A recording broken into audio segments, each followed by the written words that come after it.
वालमजी वेला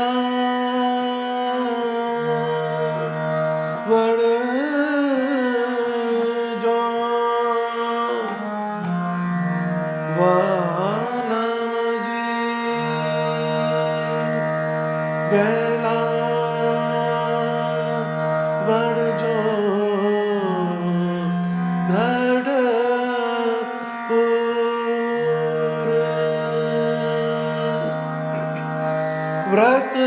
व्रतपुर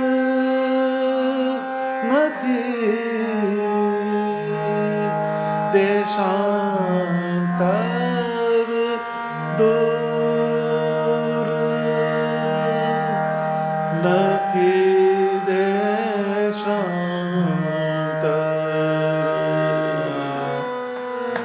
દૂર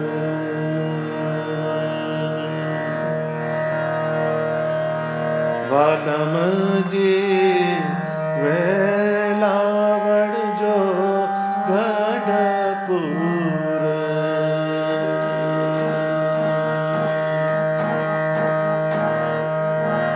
वालमजी वेला वड़जो गढ़पुर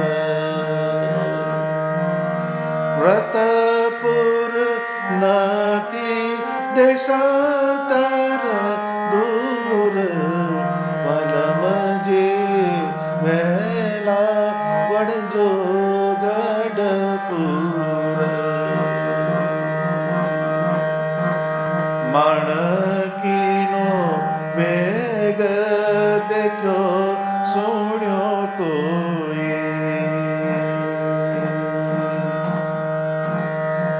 आकाशेथी तारो खर्यो जाण्यो जोई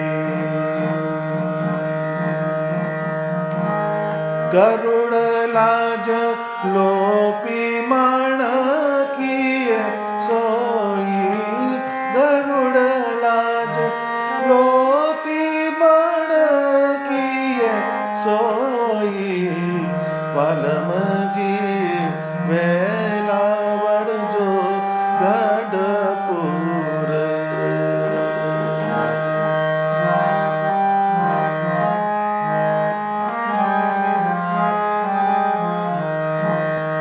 मन वेगे गाफ जई रया रात सीजी वाड़े स्वामी गया परभात हा करता वड़ताल गई बात हा करता वड़ताल गई बात वालमजी वेला वड़जो गढ़पुर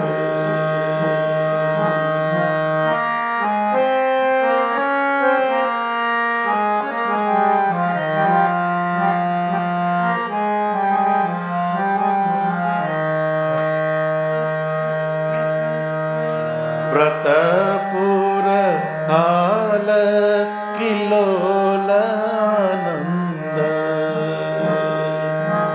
व्रतपुर हाल किलोलानंद समये चालो आव्या जगवंद भले भले स्वामी तमे सजानंद भले भले स्वामी तमे सजानंद वालमजी वेला वड़जो गढ़पुर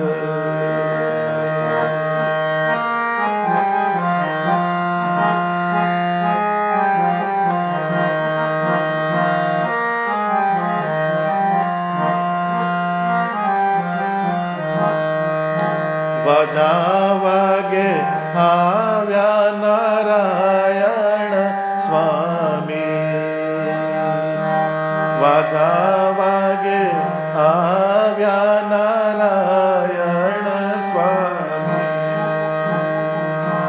સભા મધ્યે શોભે હેલી બહુ નામી. પ્રેમાનંદ કહે અક્ષરધામના ધામી. પ્રેમાનંદ કહે અક્ષરધામના ધામી. વાલમજી વહેલા વળજો ગઢપુરે. વ્રતપુર નથી દેશાંતર દૂર. વ્રતપુર નથી દેશાંતર દૂર. વાલમજી વહેલા વળજો ગઢપુર. વાલમજી વહેલા વળજો ગઢપુર. વાલમજી વહેલા વળજો ગઢપુર. સહજાનંદ સ્વામી મહારાજની જય.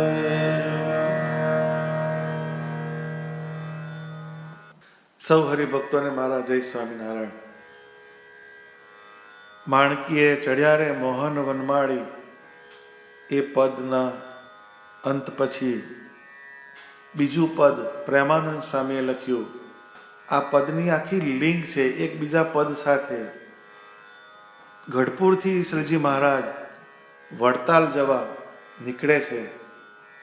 ત્યાંથી વડતાલ પહોંચ્યા એનું આખું વર્ણન છે. પછી વડતાલમાં શું શું કર્યું એનું પણ વર્ણન છે. એ પ્રેમાનંદ સ્વામીના આ 4 પદ એ ભગવાનના લીલા ચરિત્રોને ચિંતન કરવાનું, ધ્યાન કરવાનું એક જબરજસ્ત બળ આપનારા પદ છે. મહારાજ જીવબા લાડુબા પાસે રજા માગે છે કે આજ્ઞા આપો અમે જઈએ વ્રતપુર. જાઓ પ્રભુ રામ નવમી નથી દૂર. સેવક દાસ પ્રેમાનંદ હજુર. એટલે એ જે આજ્ઞા મહારાજે માગી એટલે જીવબા પણ ગદગદ થઈ ગયા અને મહારાજને કહ્યું કે મહારાજ તમે વડતાલ પધારો. પરંતુ એ વડતાલ મહારાજ જાય છે તો એમનો વિરહ તો અંદર છે જ. મહારાજની મૂર્તિમાં એમનો પ્રેમ તો યથાવત જ છે. એટલે ભગવાનને જતા જતા એક વિનંતી નાખે છે. જીવબા કહે છે કે વાલમજી વહેલા વળજો ગઢપુર. હવે આ શબ્દ વાલમજી શબ્દ જે છે એ બહુ જ સમજવા જેવો શબ્દ છે. વાલમજી એટલે વાલમ વત્તા જી, આ 2 અક્ષરોનું સંયોજન છે. વાલ ઉપરથી વાલમ થયું એટલે વિશેષ વ્યક્તિને વિશે જે વાલ થાય તેને વાલમ કહેવાય. વાલમજી એટલે વાલમ અને જી આ 2 શબ્દોનું જોડાણ છે. વાલમ એટલે પ્રેમ અને જી એમાં મહિમાનો સમાવેશ થાય છે. મતલબ ભગવાનના સ્વરૂપમાં પ્રેમ અને મહિમા આ 2 હોય તો જ એ પ્રેમ લક્ષણા ભક્તિ મોક્ષની કરાવનારી થાય અને દીર્ઘકાળ લાંબો સમય સુધી એ કાયમ માટે ટકી રહે. પ્રેમમાં જેવું પજેશન આવે એટલે એમાં તમોગુણ દાખલ થઈ જાય અને તે અંદર અભાવ લાવનારો થાય. પ્રેમ લક્ષણા ભક્તિના માર્ગનો આ એક રિસ્ક ફેક્ટર છે. ભગવાનના સ્વરૂપમાં પ્રેમ થવા માંડે એટલે એક આત્મીયતા ભગવાન સાથે કેળવાતી જાય છે. પરંતુ જો એમાં જ્ઞાનનો અને વિવેકનો અંશ ના હોય તો તે તમોગુણ તરફ લઈ જાય. મેં આટલી ભક્તિ કરી, આટલો પ્રેમ કર્યો તો પણ મને આ વાતની પ્રાપ્તિ કેમ ન થઈ? હું જે ધારું છું, વિચારું છું, માનું છું એ કેમ ના થાય? આમ પાછો કેમેરો દેહભાવ તરફ જ ફોકસ થઈ જાય. પ્રેમ આંધળો બને તો વિનાશને પંથે લઈ જાય. ઘી જેમ જેમ વધારે ને વધારે ઘૂંટો તો એ ઝેરમાં ફેરવાઈ જાય છે. જે ઘી શરીરને પોષણ આપતું હતું એ જ ઘી શરીરનો નાશ કરનારું થઈ જાય. માટે પ્રેમમાં કબજાની અથવા પોઝેશનની ભાવના રાખ્યા સિવાય એક સમર્પણનો ભાવ આવે ત્યારે એ પ્રેમ લક્ષણા ભક્તિ ભગવાનથી દૂર નથી લઈ જતી અને ભગવાનની પ્રસન્નતાનું કારણ બની જાય છે અને મોક્ષને અપાવનારી બને.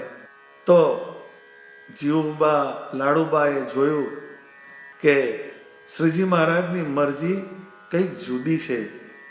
હવે એ જીવુબા લાડુબાની જે પ્રેમ લક્ષણા ભક્તિ હતી એમાં નિસ્વાર્થતા હતી, નિષ્કામપણું હતું, સમર્પણ હતું, એમાં પોઝેશન નહોતું. એટલે એમણે મહારાજની મરજીને જોઈને પોતાના હથિયારો મૂકી દીધા. હથિયારો એટલે પોતાની જે ભાવના હતી ભગવાનને રોકવાની એણે તરત જ મૂકી દીધી અને કહ્યું કે જાઓ પ્રભુ, રામનવમી નથી દૂર. એમાં પોતાની જે લાગણીઓ જે છે એને ડાબી દઈને એને કોઈ સ્થાન ન આપ્યું, પરંતુ કેવળ ભગવાન સ્વામિનારાયણની મરજીમાં પોતાની મરજીને વિલીન કરી નાખી. તો પોતાના પ્રિયતમ એવા ભગવાન સ્વામિનારાયણ એની જે મરજી હોય, એની જે ઈચ્છા હોય, એની જેમાં વૃત્તિ હોય એમાં આપણી વૃત્તિને સ્થિર કરી દઈએ. એ પ્રેમ લક્ષણાનો ક્લાઇમેક્સ છે, એ પ્રેમ લક્ષણાની ઊંચાઈ છે. વચનામૃતમાં શ્રીજી મહારાજે સીતાજીની વાત લાવીને એક મુદ્દો સમજાવ્યો કે સીતાજીને વગર વાંકે રામચંદ્રજીએ વાલ્મીક ઋષિના આશ્રમમાં જવાની આજ્ઞા લઈને લક્ષ્મણજીને મોકલ્યા તો એમને કોઈ સંશય કે ફરિયાદ નથી, પરંતુ એમની આંખમાં આંસુ આવી ગયા અને બોલ્યા કે શ્રી રામ તો બહુ દયાળુ છે, એમને મારી ચિંતા થશે અને દુઃખ થશે. પરંતુ બીજો હરફ સુદ્ધા સીતાજીએ ઉચ્ચાર્યો નહીં અને તેઓ રામજીની આજ્ઞાને શિરોધાર્ય કરીને વાલ્મીક ઋષિના આશ્રમમાં ગયા. આમ પ્રેમમાં મહાત્મ્ય અને મહિમાનો અંશ હોય તો એ ભક્તિની ગરિમા વધારે છે, નહીં તો એ ભક્તિમાંથી પાડનારું બને.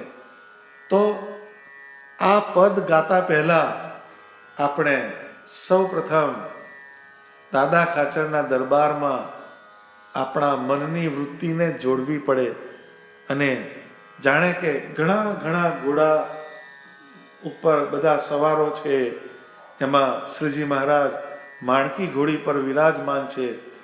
માણકીને ઘણો સુંદર સાજ પહેરાવેલો છે. શ્રીજી મહારાજ પણ જરિયાન વસ્ત્રો ધારણ કરીને એક હાથમાં ફૂમકાવાળી સોટી અને બીજા હાથમાં લગામ ધારણ કરીને માણકી પર બિરાજમાન છે. દાદા ખાચરના દરબારગઢમાં નીમતરુની આસપાસ આ દ્રશ્ય ગૂંથાયેલું છે. એ નીમતરુ પણ કેવો ભાગ્યશાળી છે કે એણે શ્રીજી મહારાજ અને એમના મુક્તોની કેટલી લીલાઓના દર્શન કર્યા.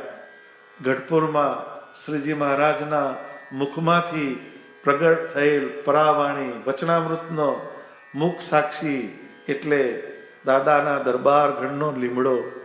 ખરેખર દાદા ખાચરના દરબારને સંભાળીએ એટલે આપણું હૈયું ભક્તિથી ભરાઈ જાય.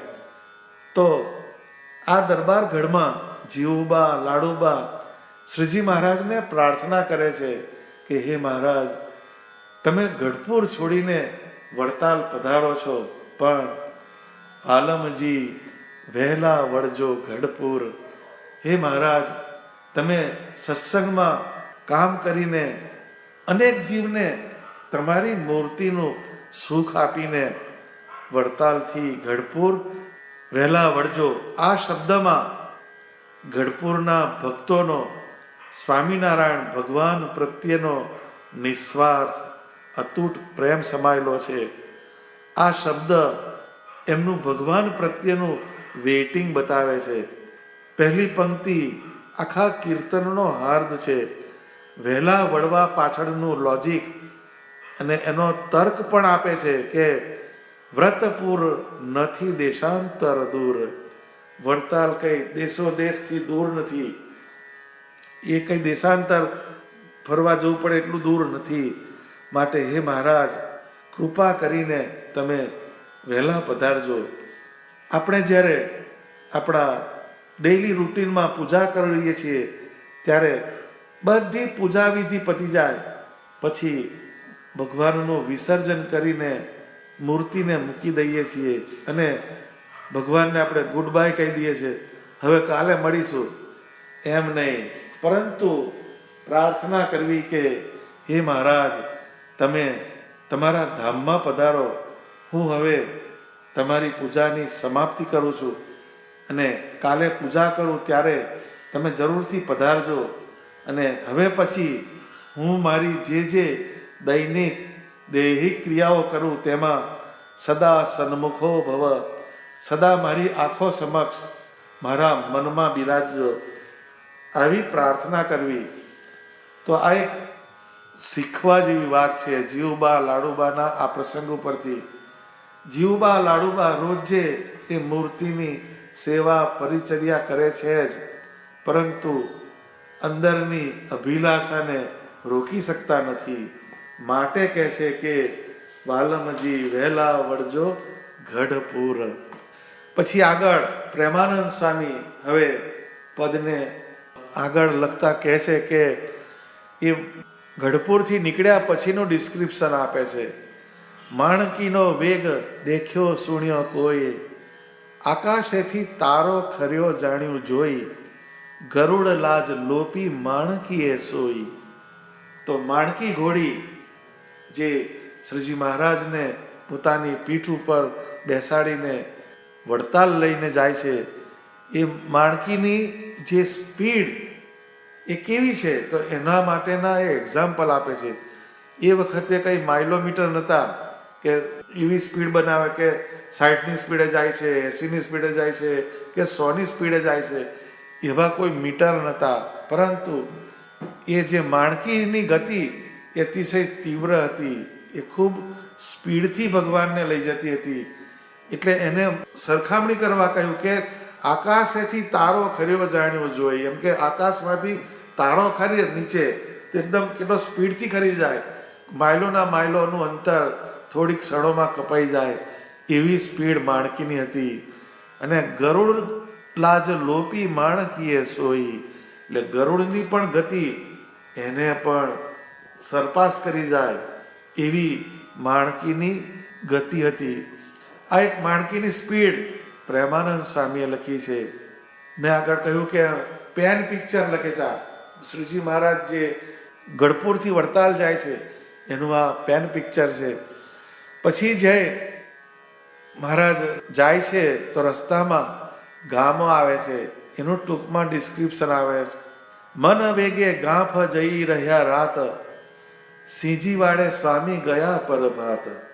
એટલે ગઢપુરથી જેવા નીકળે છે મહારાજ, ભાલ પ્રદેશમાં ગાંફ નામનું ગામ છે, ત્યાં આગળ મહારાજ પધાર્યા. મોડી સાંજે ત્યાં શ્રીજી મહારાજ પધાર્યા.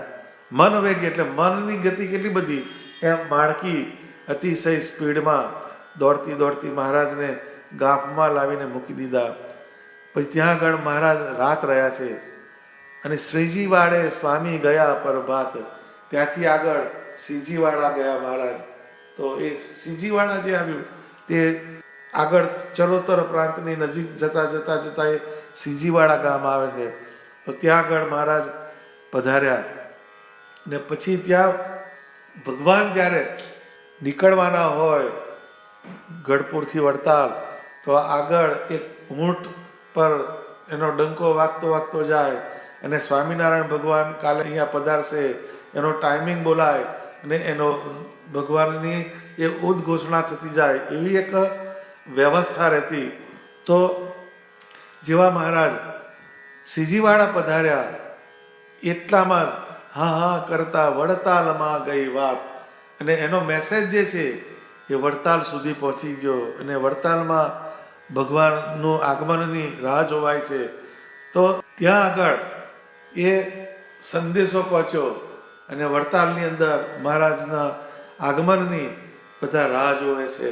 વ્રતપુર હાલ કિલોલ આનંદ, સમયે ચાલો આવ્યા જગવંદ, ભલે ભલે સ્વામી તમે સહજાનંદ. એટલે વડતાલમાં સ્વામિનારાયણ ભગવાન પધારવાના છે, એનો એક કિલ્લોલ થાય છે, આનંદ થાય છે, એનો ઉમંગ છે, ઉત્સાહ છે. અને બધાને વડતાલની અંદર બધા એનો એકબીજાને કહે છે, એકબીજાને જણાવે છે, જાણ કરે છે કે ચાલો ચાલો બધા સામૈયે ચાલો, શ્રીજી મહારાજ પધારવાના છે. એટલે બધાને સામૈયામાં જવા માટે બધા બોલાવે છે. આખા વડતાલની અંદર આનંદ ને ઉલ્લાસનું વાતાવરણ છે. કેમ કે જગવંદ એવા સ્વામિનારાયણ ભગવાન એ વડતાલમાં પધારવાના છે. ભલે ભલે સ્વામી તમે સહજાનંદ. તો જે વડતાલ જવા માટે ગઢપુરથી નીકળ્યા, તો એનું વર્ણન પણ કરેલું છે ગ્રંથોમાં. બડો ઉત્સવ વડતાલમાં, ફૂલ દોલનો કરવા કાજ, ગોવિંદજી ગઢપુર થકી ચાલ્યા સાથે લઈને સમાજ. એટલે ભગવાન સ્વામિનારાયણ વડતાલમાં ઉત્સવ પ્રસંગે પધાર્યા. ગોવિંદજી ગઢપુર થકી ચાલ્યા સાથે લઈને સમાજ.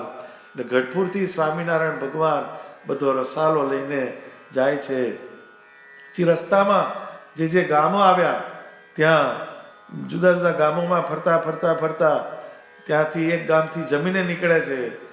ત્યાં એનું પણ વર્ણન લખ્યું હરિલીલામૃતમાં. જમીને થયા વાલો વિદાય, ચાંગે થઈ ગયા ગામ સંજાય, કૃષ્ણ આવે છે કોઈએ કહ્યું, સામા વરતાલથી ગયા સૌ, પગી જોબન કુબેર દાસ, વડી રણ છોડજી છે પાસ, નારાયણ ગિરજી તે હઠામ, આવી પ્રભુ પદ કીધા પ્રણામ. હવે ભગવાનને લેવા જાય છે. તો ગામના જુબન પગી, કુબેરદાસ, રણછોડજી, નારાયણગીરજી બાવા, આ બધા જે મુખ્ય મુખ્ય વ્યક્તિઓ એને સાથે હરિભક્તો ત્યાં શ્રીજી મહારાજને સંજાયા લેવા જાય છે. આ એનું વર્ણન કર્યું છે હરિલીલામૃત ગ્રંથમાં. પછી મહારાજ જે આવ્યા પછી એનો ઉતારો ક્યાં થાય છે? તો કે જ્ઞાન બાગમાં સંત સહિત પધાર્યા પ્રભુજી ધરી પ્રીત, મોટા જન કાઠિયાવાડ માય, તેના રોક્યા રહ્યા નહીં ત્યાંય.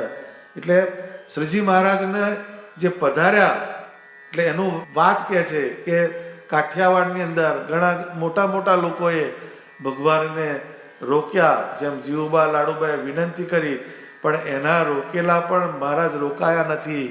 ને અહીંયા આપણને સમયામાં એમની મૂર્તિનું, એમના જ્ઞાનનું સુખ દેવા માટે આવ્યા છે.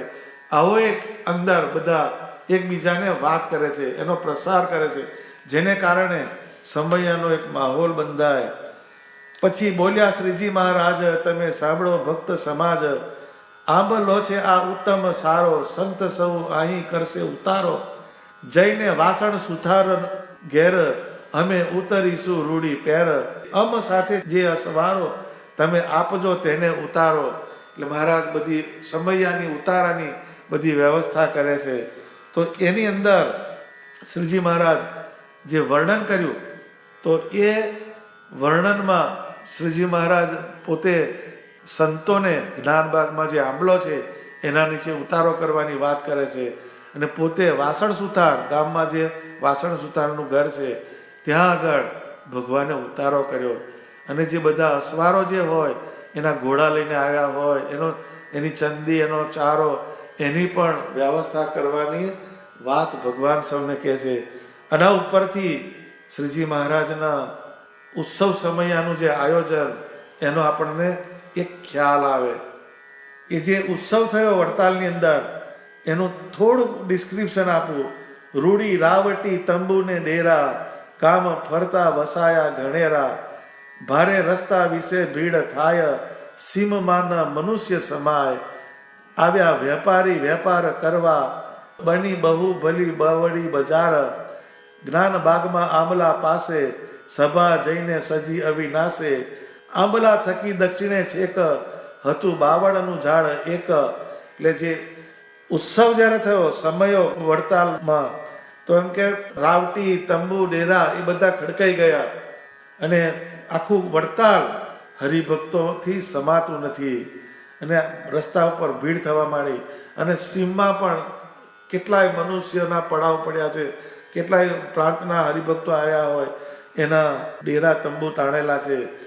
પછી એમ કે જ્ઞાનબાગમાં જે આંબલો છે એનાથી દક્ષિણ દિશામાં એક બાવળનું ઝાડ હતું, તેના ઉપર નોબત મૂકીને ચિદાનંદ સ્વામી એ નોબતને વગાડતા. એ નોબત જ્યારે વાગે ત્યારે બધાને ખબર પડે કે હવે સ્વામિનારાયણ ભગવાન જ્ઞાનબાગમાં સભામાં બિરાજમાન થશે. એટલે આવું એક આયોજન શ્રીજી મહારાજનું કાયમ રહેતું. આવી ઘણી ઘણી બધી વસ્તુઓ ગ્રંથોમાં લખાયેલી છે, પરંતુ આ અહીંયા જે ભગવાનની વાત કે છે કે વ્રતપુર હાલ કિલોલ આનંદ, સમયે ચાલો આવ્યા જગવંદ, ભલે ભલે સ્વામી તમે સહજાનંદ, વાજા વાગે આવ્યા નારાયણ સ્વામી. ભગવાન સ્વામિનારાયણને વાજતે ગાજતે વડતાલમાં બધા હરિભક્તોએ પધરાવ્યા છે. સભા મધ્યે શોભે હેલી બહુ નામી, એટલે સભા જે થઈ આંબલા નીચે એમાં શોભે હેલી બહુ નામી. હેલી એટલે જેમ વરસાદ મન મૂકીને વરસે એમ ભગવાન સ્વામિનારાયણે પોતાની અમૃત વાણીની વર્ષા વરસાવી. એની જે હેલી થઈ એનાથી સૌ હરિભક્તોને અંદરથી આનંદ થઈ ગયો. એ ભગવાનની મૂર્તિ જે છે બહુ નાની, એવા સ્વામિનારાયણ ભગવાન એ સભાની અંદર વિરાજેલા છે. એ એમના સ્વરૂપનું દર્શન કરીને અને એમના મુખમાંથી નીકળતી પરાવાણીને સાંભળીને સૌ ધન્ય બને છે. અને પ્રેમાનંદ કહે અક્ષરધામના ધામી. એટલે પ્રેમાનંદ સ્વામી છેલ્લે શ્રીજી મહારાજની બ્રીફ આપે છે કે એ જે સ્વામિનારાયણ ભગવાન એ કોણ છે, તો કે અક્ષરધામના ધામી છે. એ અક્ષરધામથી અનંત જીવનું કલ્યાણ કરવા માટે આ પૃથ્વી ઉપર પ્રગટ થયેલા એવા પુરુષોત્તમ નારાયણ છે, જેના સૌ દર્શન કરે છે. તો આ પદની અંદર બે વસ્તુનું કનેક્શન છે કે જે મૂર્તિ એમાં પ્રેમ કરીએ આપણે તો એ પ્રેમની અંદર મહિમાનો, જ્ઞાનનો અને વિવેકનો અંશ હોવો જોઈએ. એવી રીતના આપણે ભગવાનની મૂર્તિમાં જોડાઈએ. અને એ જે મૂર્તિ છે એ કોણ છે, તો કે એ અક્ષરધામના ધામી છે. તો કન્ક્લુઝન મારી આ પદનું, તો જે પરાત્પર પુરુષોત્તમ નારાયણ અક્ષરધામના અધિપતિ છે એવા સ્વામિનારાયણ ભગવાન એમના સ્વરૂપની અંદર આપણા મનની, ચિત્તની વૃત્તિને જોડવાની અને એમનામાં નિષ્કામ પ્રેમ વધારે ને વધારે થતો જાય એવી આપણામાં એક અભિવ્યક્તિ હોવી જોઈએ. અને સ્વામિનારાયણ ભગવાનની મરજીને અનુસરીને જ એમની શિક્ષાપત્રીની આજ્ઞા પ્રમાણે રહીને આપણે એમની મૂર્તિમાં પ્રેમ વધારે ને વધારે કરવો, એ આ પદનું કન્ક્લુઝન છે. તો એ પ્રમાણે આપણા જીવનની અંદર ભગવાન સ્વામિનારાયણની મૂર્તિમાં આપણો જીવ વધારે ને વધારે ચોંટે તો આપણને ભગવાનની મૂર્તિનું વધારે ને વધારે સુખ આવે. સહજાનંદ સ્વામી મહારાજની જય.